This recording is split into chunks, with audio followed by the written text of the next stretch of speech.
Buenas noches, sonámbulos y desvelados profesionales. Otra vez están aquí y yo otra vez sigo hablando de cosas viejas a horas indebidas. Hoy traigo uno de esos temas que nadie pidió, pero que, por alguna razón, es perfecto para escuchar en la oscuridad. Si quieren seguir escuchando historias innecesariamente detalladas a medianoche, pueden dejar un like y suscribirse. Así este canal no se queda solo en la noche, y ustedes no se quedan sin historias. En los comentarios, cuéntenme qué otra época o lugar quieren visitar en nuestras próximas madrugadas. Ahora sí, acomódense. Cobijita lista, almohada estratégica y ese momento en que el cuarto queda en penumbra y uno siente que ya no hay prisa. Imaginen esto: Portugal, mediados del siglo XIV. Una corte en Lisboa llena de intrigas, capas pesadas, castillos húmedos y consejeros que nunca sonríen. Entre tanta seriedad aparece Pedro, el príncipe heredero, con una personalidad complicada. No era precisamente un modelo de equilibrio, más bien una mezcla extraña de pasiones intensas, obsesiones románticas y arrebatos violentos. En otras palabras, un hombre perfecto para protagonizar una de las historias más macabras de la realeza europea.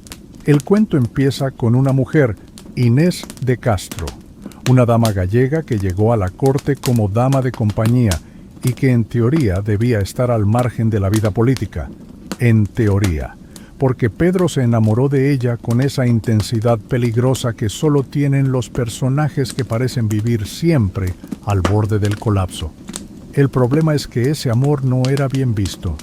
Ni su padre, el rey Alfonso, ni buena parte de los nobles querían que la relación siguiera. Inés era considerada una amenaza política, alguien que podía desequilibrar alianzas y traer problemas con la nobleza castellana. Pero Pedro nunca fue de los que aceptaban un no como respuesta. Mientras su padre organizaba su matrimonio oficial con Constanza Manuel de Castilla, Pedro seguía encontrando formas de escaparse con Inés. La corte murmuraba, los consejeros protestaban y el escándalo iba creciendo, hasta que llegó el desenlace que todos menos Pedro veían venir. Inés fue asesinada por orden del rey, padre del propio Pedro, aparentemente para salvar al reino. En otras palabras, drama cortesano nivel Shakespeare antes de que Shakespeare existiera. Lo normal habría sido que el príncipe heredero llorara un tiempo y luego se resignara a buscar consuelo en las intrigas del poder. Pero Pedro no era un hombre normal. El duelo se le transformó en obsesión y cuando finalmente subió al trono, hizo algo que todavía hoy provoca escalofríos.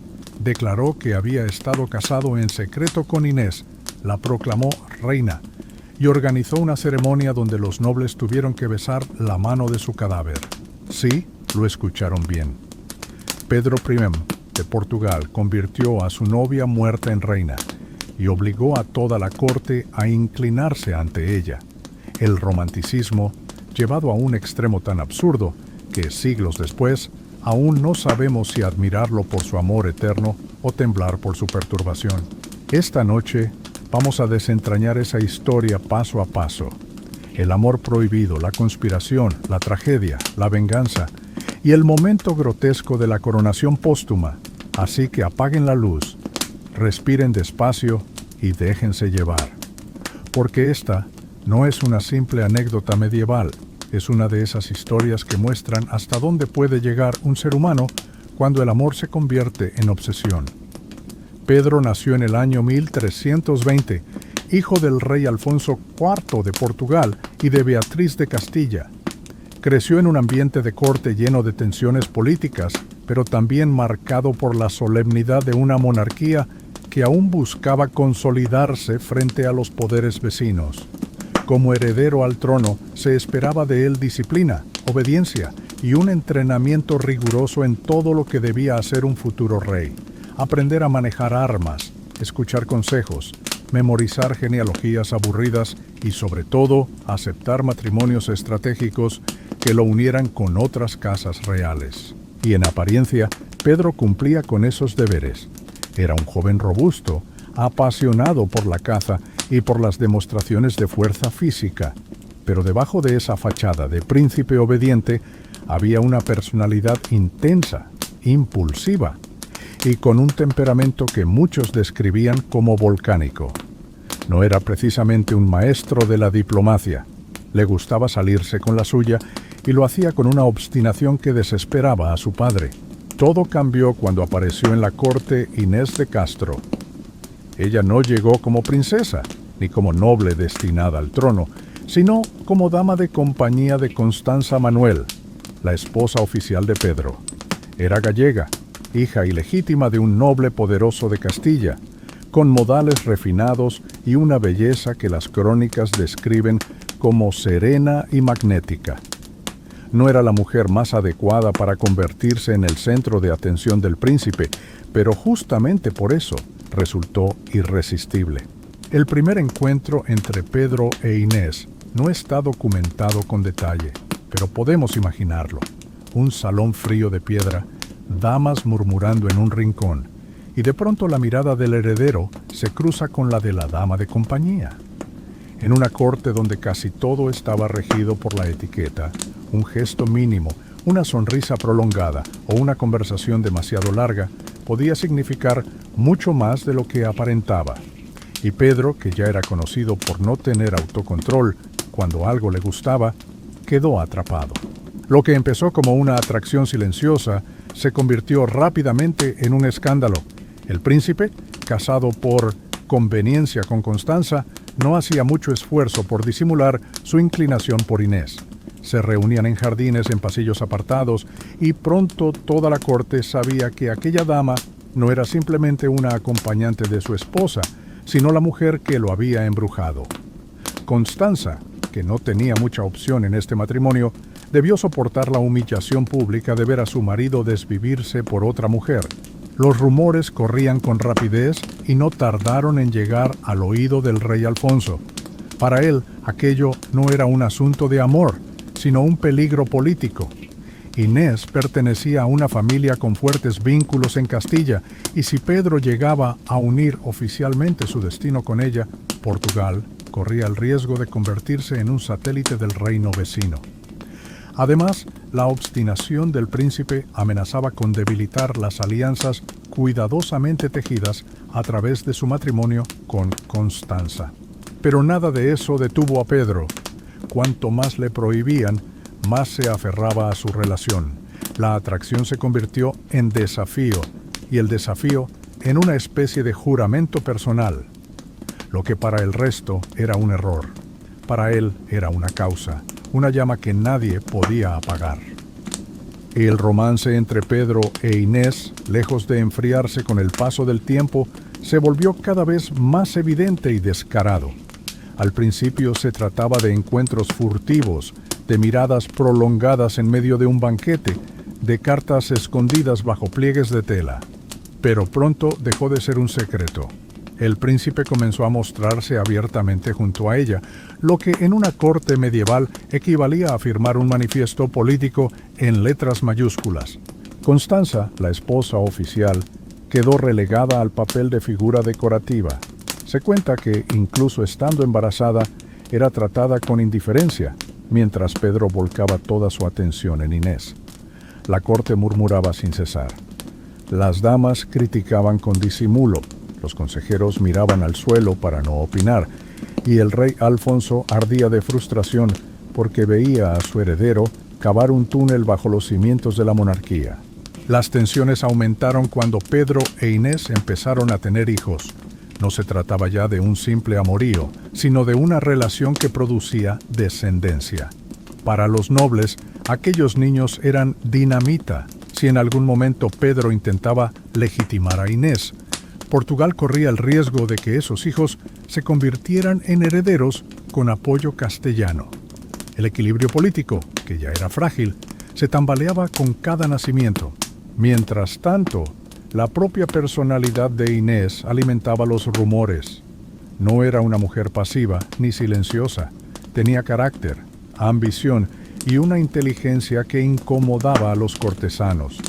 Algunos cronistas, hostiles hacia ella, la acusaron de manipular a Pedro, de susurrarle consejos que siempre beneficiaban a su familia y de fomentar intrigas que podían reforzar la influencia de Castilla en la corte portuguesa. Quizás exageraban, pero lo cierto es que Inés no era simplemente un objeto de deseo. Se había convertido en una figura con poder propio. El rey Alfonso IV, que ya no sabía cómo controlar a su hijo, intentó varias estrategias. Primero, ordenó que Inés fuera alejada de la corte. La enviaron a un monasterio, como si una distancia física pudiera romper aquel vínculo. Pero Pedro reaccionó con furia y con esa terquedad que lo caracterizaba. No solo siguió buscándola, sino que amenazó con desatar una guerra civil si alguien intentaba separarlos definitivamente. El asunto pasó de ser un chisme de alcoba a convertirse en un problema de Estado. Los consejeros más cercanos al rey insistían en que había que cortar de raíz el peligro. La nobleza portuguesa, recelosa del poder castellano, presionaba cada vez más para que Inés desapareciera de la escena. Y mientras tanto, el príncipe se enredaba más y más en una relación que parecía inquebrantable. Aquel triángulo extraño, un príncipe obstinado, una dama ambiciosa y un rey desesperado, se transformó en una especie de bomba de relojería. Todos sabían que en algún momento estallaría, aunque nadie podía predecir cómo ni cuándo. Lo que estaba claro es que Inés había dejado de ser una simple amante. Se había convertido en el epicentro de la política portuguesa. El día en que la vida de Inés terminó no fue un accidente del destino, sino una decisión calculada.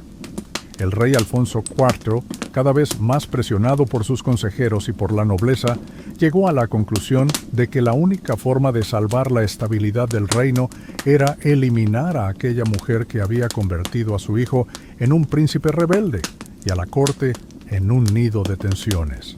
La orden fue clara y brutal. Había que deshacerse de Inés de Castro. 3 nobles, Pero Coelho, Álvaro González y Diogo López Pacheco, fueron los encargados de llevar a cabo el crimen. Lo hicieron en enero de 1355, mientras Pedro se encontraba ausente en una cacería. Algunos relatos dicen que la sacaron de su residencia en Santa Clara, cerca de Coimbra, y la ejecutaron delante de sus propios hijos pequeños. Otros, quizás más dramáticos que ciertos, aseguran que la decapitaron allí mismo, sin darle tiempo siquiera de comprender lo que ocurría. Lo único en lo que coinciden todas las crónicas es en la violencia del acto y en el silencio con el que se intentó cubrir después. Alfonso IV había querido evitar un escándalo público, pero lo que logró fue exactamente lo contrario. Cuando Pedro se enteró del asesinato, su reacción fue una mezcla de dolor inconsolable y rabia implacable. No lloró en privado como un príncipe derrotado, sino que desató una furia que marcaría para siempre la memoria de Portugal. Prometió venganza y su promesa no fue una metáfora. Se dice que Pedro enloqueció de dolor. Durante meses buscó a los asesinos de Inés y, cuando finalmente los capturó, ordenó castigos tan crueles que hasta los cronistas medievales se estremecieron. A unos los mandó ejecutar de manera pública, arrancándoles el corazón como símbolo de la traición cometida. El príncipe, que hasta entonces había sido visto como obstinado y rebelde, se transformó en un hombre consumido por la obsesión. Para él, la justicia ya no era un concepto abstracto, sino una venganza personal. La figura de Inés comenzó a adquirir un aura casi mítica. El pueblo, que siempre disfrutaba de historias de amores imposibles, la convirtió en mártir de una pasión trágica. Para muchos, se trataba de una mujer inocente que había pagado con su vida por haberse enamorado de un príncipe testarudo. Para otros, era el fantasma que mostraba lo que podía ocurrir cuando los asuntos privados se mezclaban con los destinos de un reino. Mientras tanto, Pedro no dejaba de hablar de ella. La evocaba en público, mantenía viva su memoria y, según algunos relatos, se negaba a aceptar que la relación había terminado. En su mente, Inés seguía siendo su esposa, aunque nadie la hubiera reconocido como tal en vida. Esa obsesión, lejos de apagarse, se convirtió en la semilla de uno de los episodios más extraños y macabros de la realeza europea. La tragedia no solo destruyó a Pedro como hombre, sino que también transformó la política portuguesa. A partir de ese momento, la figura del príncipe dejó de ser la de un heredero problemático y pasó a ser la de un viudo enfurecido, capaz de desafiar a su propio padre y a toda la corte en nombre de una mujer muerta. Cuando Alfonso IV murió en 1357, Pedro subió al trono de Portugal con el nombre de Pedro I, y lo primero que hizo no fue reorganizar el reino, ni calmar a la nobleza, ni reforzar las fronteras. Lo primero que hizo fue recordar a todos con un gesto perturbador que Inés seguía siendo parte de su vida y que, para él, no había muerto del todo. Es en este momento cuando nació la leyenda que aún hoy estremece a quienes la escuchan: la coronación de Inés de Castro, la mujer muerta convertida en reina. Según los relatos más famosos, y aquí es donde la historia se mezcla con la teatralidad propia de la época, Pedro ordenó exhumar el cadáver de Inés, que llevaba años enterrado en el convento de Santa Clara. La sacaron de la tumba, la vistieron con ropas reales y la sentaron en el trono con la corona sobre la cabeza y un vestido que intentaba disimular el deterioro inevitable de la carne. Los cronistas, siempre dados a exagerar, dicen que el cadáver, ya rígido y con la palidez de la muerte, fue colocado de manera que pareciera estar recibiendo el homenaje de los súbditos. La escena es grotesca y fascinante a partes iguales. En una corte medieval acostumbrada a banquetes, intrigas y procesiones, lo que Pedro hizo fue llevarlo a otro nivel. Convirtió el funeral en una coronación y la muerte en un espectáculo político. Los nobles que dependían de su favor no tuvieron más remedio que participar en la farsa. Uno tras otro desfilaron frente a la reina muerta, doblaron la rodilla y besaron su mano en señal de lealtad.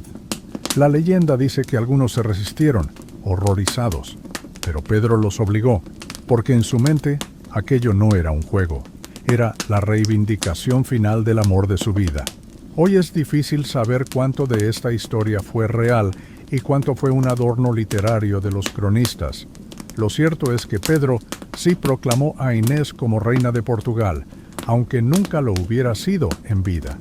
Reconoció públicamente que se habían casado en secreto y la convirtió de manera retroactiva en esposa legítima.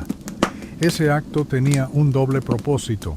Por un lado, era la prueba definitiva de su obsesión personal. Por otro, también era una jugada política. Al declararla reina, los hijos que había tenido con ella pasaban de ser considerados ilegítimos a tener derechos dinásticos, asegurando así una continuidad que, hasta entonces, estaba en duda. La imagen de aquella corte forzada a jurar lealtad a un cadáver resume perfectamente la mezcla de amor, locura y poder que definió a Pedro. Para los cronistas, fue un episodio macabro digno de un poema trágico. Para el pueblo, una historia que alimentaba el imaginario de la pasión eterna. De hecho, los poetas posteriores, como Camões en Os Lusíadas, inmortalizaron la tragedia de Inés como si fuera un mito griego, con lágrimas y maldiciones incluidas. En cualquier caso, aquella coronación macabra dejó claro a todos que el nuevo rey no iba a gobernar como los demás. Pedro había convertido su dolor en una política de Estado y su recuerdo en un acto público que todavía hoy parece sacado de una novela gótica. Después de la coronación póstuma de Inés, Pedro no se conformó con haber escandalizado a media Europa. Su reinado quedó marcado por dos cosas inseparables: la obsesión eterna por Inés y su fama de justiciero implacable. Tanto que en la memoria popular se le conoce como el justiciero, porque no dejaba pasar una sola afrenta sin devolverla multiplicada. Era el tipo de rey que, si hoy existiera, llevaría una cuenta personal en Twitter donde exhibiría venganzas contra cualquiera que lo criticara, desde un noble hasta un panadero. El ejemplo más claro de esta obsesión por la justicia vengativa lo encontramos en su trato hacia los asesinos de Inés. Durante los años en que fue príncipe, Pedro tuvo que tragarse su rabia porque dependía del poder de su padre, pero cuando se convirtió en rey, ya nada lo frenaba. Ordenó la persecución de los nobles responsables de la ejecución de su amada. Algunos habían huido al extranjero, pero Pedro se encargó de mandar cazarlos como si fueran presas marcadas. Y cuando al fin los atrapó, no tuvo piedad. La leyenda dice que los hizo ejecutar de forma especialmente cruel. Se habla de corazones arrancados del pecho, de juicios sumarios que eran más un espectáculo de venganza que un proceso legal. El mensaje era claro: nadie podía tocar lo que él amaba sin pagar un precio desproporcionado. Esa manera de gobernar, a medio camino entre la justicia y la vendetta personal, convirtió a Pedro en una figura temida por los nobles y respetada, casi venerada, por el pueblo, porque mientras la aristocracia se estremecía ante la idea de que el rey pudiera ordenar ejecuciones brutales, la gente común veía en él a un monarca que no dudaba en castigar abusos y proteger a los débiles. No en vano, las crónicas populares lo pintan como un defensor de los pobres frente a los poderosos. Su obsesión por Inés también se reflejó en los símbolos que fue construyendo a lo largo de su reinado. El más famoso de todos fue el encargo de 2 tumbas monumentales en el monasterio de Alcobaza, una para él y otra para Inés, ambas ricamente talladas con escenas de la vida y la muerte, casi como si fueran películas en piedra, y, detalle nada menor, las mandó colocar frente a frente. De esta forma, cuando llegara el juicio final, Pedro y su amada resucitarían, y lo primero que verían sería el rostro del otro. Un gesto romántico, sí, pero también un poco inquietante. ¿De verdad lo primero que quieres ver después del apocalipsis es al cadáver de tu amor del siglo XIV? Pedro lo tenía claro. Lo curioso es que esta obsesión amorosa no impidió que gobernara con eficacia en otros aspectos.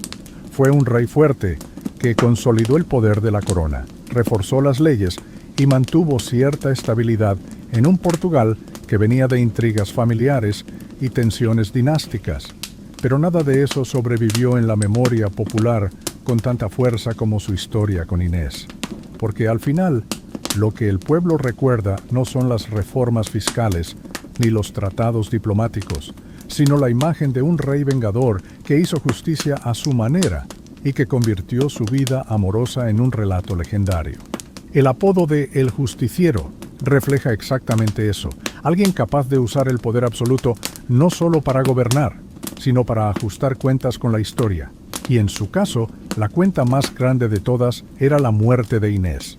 Con el tiempo, la historia de Pedro e Inés dejó de ser simplemente un drama de corte medieval y se transformó en una de las leyendas más famosas de toda Europa. No era solo un cuento portugués, sino un relato que cruzaba fronteras, inspiraba canciones, obras de teatro y hasta comparaciones con las grandes tragedias clásicas. Si Romeo y Julieta se convirtieron en el símbolo del amor imposible en Inglaterra, en la península ibérica, la pareja formada por Pedro e Inés ocupó ese lugar, con el añadido morboso de la coronación póstuma y la venganza sangrienta. Es decir, un Shakespeare adelantado en versión lusa, con menos poesía y más tripas. Los cronistas no se cansaron de repetir la historia.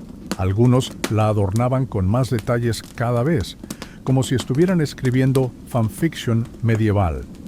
En unas versiones, Inés suplicaba de rodillas ante los nobles antes de ser asesinada. En otras, los propios verdugos dudaban hasta el último segundo porque sabían que aquello podía traerles la ira eterna del príncipe. Y siempre, como trasfondo, estaba el destino trágico de un amor condenado por la política. Era la clásica enseñanza medieval: no importa cuánto te quieras, si no eres del rango correcto, tu relación será triturada por la maquinaria del poder. Los poetas la retomaron en el Renacimiento con versos que convertían a Inés en una mártir del amor, casi una santa laica. Luis de Camões, el gran poeta portugués, incluyó la historia en su obra épica Os Lusíadas, dándole un lugar junto a las gestas más gloriosas del reino.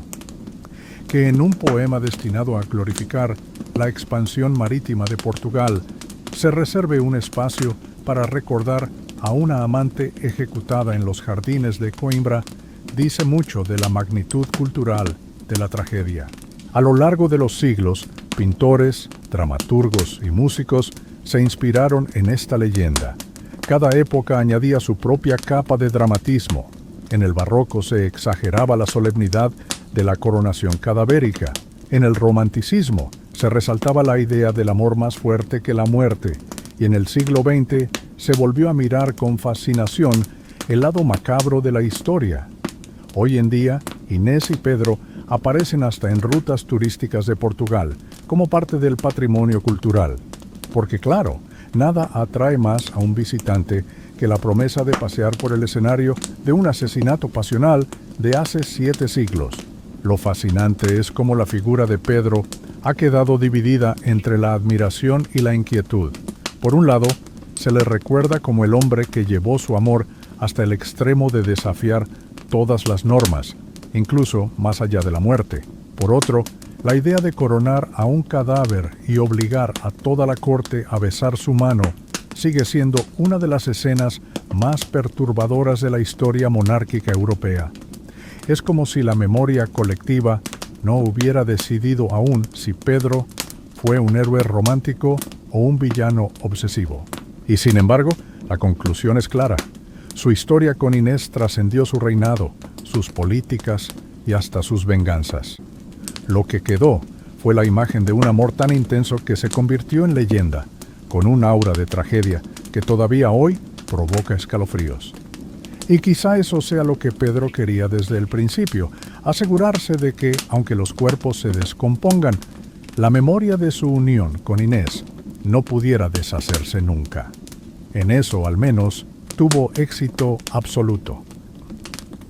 Al final de esta historia, lo que queda es esa sensación de estar frente a una tragedia que nunca deja de resonar. Aunque hayan pasado siglos, la figura de Pedro Privet sigue ahí, mitad hombre enamorado, mitad rey vengador, convertido en un símbolo de hasta dónde puede llegar la obsesión humana cuando se mezcla con el poder. Y la sombra de Inés, siempre presente, casi como un eco que se pasea por los claustros de Coimbra y por las páginas de la literatura que no dejó de recordarla. Lo curioso es que, al escuchar esta historia, uno no puede evitar preguntarse qué tanto de amor verdadero y qué tanto de locura había en todo esto. Porque sí, es conmovedor pensar en un hombre que desafía a todos por la mujer que ama, que se enfrenta a su propio padre, que desafía a la corte, que incluso convierte su duelo en política de Estado. Pero también hay algo inquietante en la idea de no dejar morir a alguien, de aferrarse tanto a la memoria que terminas arrastrando a todos a participar en tu propio teatro macabro. Pedro no solo amó a Inés, la convirtió en reina, en mártir, en mito, sin darle nunca la posibilidad de descansar en paz. Y esa ambigüedad es lo que hace que esta historia se sienta tan viva todavía. Quizá lo más perturbador es que la escena de la coronación póstuma nos obliga a imaginarnos allí, en esa sala iluminada con velas, con los cortesanos alineados y la música solemne sonando, mientras una mujer muerta, vestida de reina, recibe la corona. Y todos obligados a inclinarse, a besarle la mano fría, a fingir lealtad a un cuerpo que ya no podía reinar. Es el tipo de momento histórico que parece sacado de un cuento gótico de esos que se leen con una mezcla de fascinación y escalofrío. Y sin embargo, ocurrió de verdad. La historia de Pedro e Inés nos recuerda que, en la realeza medieval, la línea entre lo privado y lo público no existía. El amor no era solo amor, era política. La venganza no era solo personal, era un mensaje al reino entero, y hasta la muerte podía transformarse en espectáculo. Quizá por eso este episodio ha sobrevivido tanto, porque es universal, porque habla del poder del amor, pero también del miedo que da cuando ese amor se convierte en obsesión y arrastra a todos los demás a participar en él. Y aquí estamos, siglos después, todavía contando la misma historia, todavía viendo en ella algo que nos conmueve y nos incomoda, tal vez porque todos entendemos lo que es perder, lo que es aferrarse a un recuerdo, aunque ninguno, esperemos, llegue a mandar coronar a un cadáver. Esa exageración medieval es la que convierte a Pedro en un personaje inolvidable.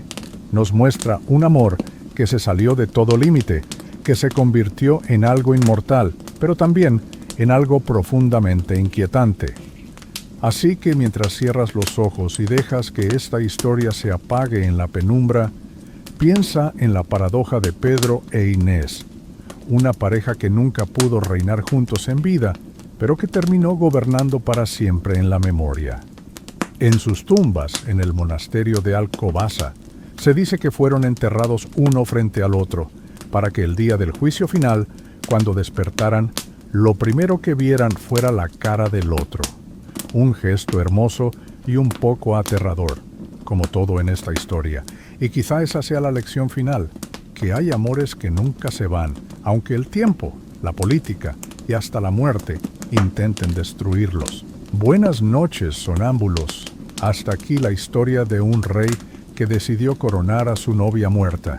Y si aún no logras dormir, recuerda, hay pasiones tan intensas que atraviesan siglos, y lo mejor que podemos hacer es escucharlas en voz baja, en la penumbra, hasta que el sueño finalmente llegue.